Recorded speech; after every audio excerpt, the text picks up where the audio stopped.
మూలంగా 50 మందికి తెలియజేయనిదేమనగా ఊరికి కొత్తగా వచ్చిన యాండ్రాయిడ్ తన తండ్రి పెదరాయుడు అని ఆస్తిలో వాటా పంచమని రచ్చబండిని ఆశ్రయించడం వలన గ్రామ పెద్దలందరూ రేపు 11 గంటలకు రాయుడు గారింటికి రావాల్సిందిగా కోరుచున్నాము.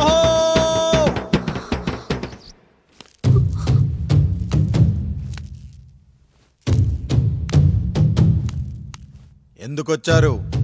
తన తాత పాపారాయుడు గారు ఆస్తి తనకు కూడా కావాలంటూ పంచాయతీలో ఫిర్యాదు చేశాడయ్యా.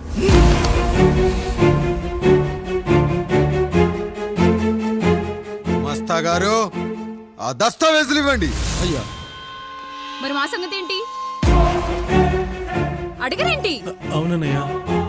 ఈరోజు మీ పన్మేష్ కొడుకొచ్చాడు, రేపు ఆ పాల్దం కూతురు వస్తుంది. ఇలా వచ్చినోళ్ళంతా మీ సంతానమే అని తెలిసాక అదిగో ఆ కాముడు చెప్పినట్టు